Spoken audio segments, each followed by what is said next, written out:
কিরে জুলহাস, ঘটনা কি? উদাস হয়ে ওদিক টাকা রেছিস? না এমনি। আচ্ছা, ওই যে বড় রাস্তার মোড়ে যে একটা জমি সমস্যা ছিল না, এটা কি ঠিকঠাক হয়েছে রে? বস, ওই জমিটা তো বেহাত হয়ে গেছে। মানে জমিটা যার, সে চাচারে কিছু না জানায় ওই বাসু চেয়ারম্যানের কাছে বিক্রি করে দিছে। কি কষ্ট এটা? এত বড় একটা ঘটনা তুই আমার জানাস না কে? আর ভাইজান কি এমনি এমনি জিনিসটা মাইনে নিছে? চাচা শুনে তো খুবই রাগ করছিল, কিন্তু যার জমি সে যদি দিয়ে দেয় তাহলে এনে কি করার আছে? আছে আছে, তোর শত্রু এসা তোর বাড়ির একেবারে আঙিনায় আস্তানা গাড়বো, এটা কি ঠিক? কেমন দেওয়া যায়? কেমন হইব ঘটনাটা কত? তাহলে বিষয়টা কি? আমগো গ্রামের মধ্যে কোনো প্রাইভেসি থাকবে, কোনো নিরাপত্তা থাকবে? হ্যাঁ, তবে যাই হোক, বিষয়টা কিন্তু আমার জানানো উচিত ছিল তোর, বুঝছস? না, আপনি তো কোনো জায়গা জমি নিয়ে কিছু জানতে চান নাই, তাই এই বিষয়টা নিয়ে আপনারা কিছু বলা হয় নাই। অসুবিধা নেই, এখন থেকে যা হইব সব কিছু আমার জানাবি। তা ঠিক তো আছে? বটেই, জানাবানি। কি ব্যাপার, তুমি এনে কি করো? না, জুলাসের সাথে একটু গল্প টল্প করতেছিলাম। কানে আবার কি ডিব্বা লাগাইছিস তুই? কথাবার্তা শুনতেছিস তো? বস, আপনার কাছে একটা জিনিস জানতে চাই।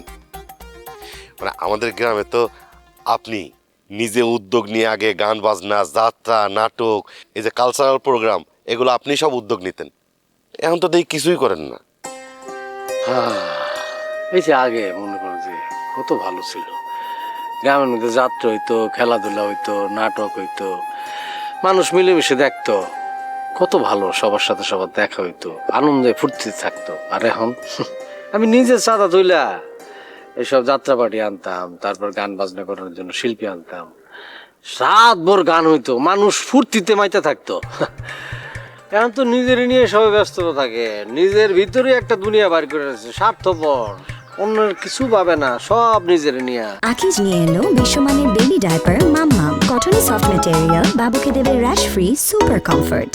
আগে মনে কর গ্রামের মধ্যে কারো বিপদ হইলে একে অপরে ঝাঁপায় পড়তো, একের দুঃখে সুখে সবাই আসতো। উঠে না গেছে। না, কি বলো তুমি চাচ্চু? এখন অনলাইনে সবার খোঁজ খবর সবাই রাখে।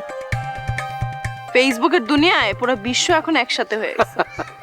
ফেসবুকের বন্ধু, ওকে সবসময় তোর সাথে দেখা হয়, তোর আবেগ বোঝে, তোর মনে কর যে আশেপাশের মানুষজন, তোর বাপ মা ভাই বোনদের সম্পর্কে কিছু জানে, ওই যে ওখানে ইয়েস নো থ্যাংক ইউ এগুলো রাখো। কারণ পাশের বাড়ির কে, পাশের বাড়ির যে আপন মানুষ, তারে চিনোস না, তার সাথে কোনো সম্পর্ক নাই। ওই ব্রাজিলের একজনের সাথে হাই হ্যালো কেমন আছো, এটা কোনো বন্ধুত্ব হইলো?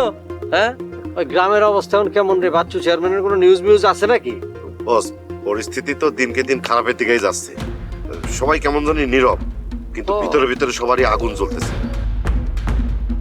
এই গ্রামটা বদলাইতেছে, মানুষও বদলাইতেছে, কিন্তু এই বদল ভালোর দিকে যাইতেছে নাকি খারাপের দিকে, এটাই চিন্তার বিষয়, এটাই ভয়ের বিষয়।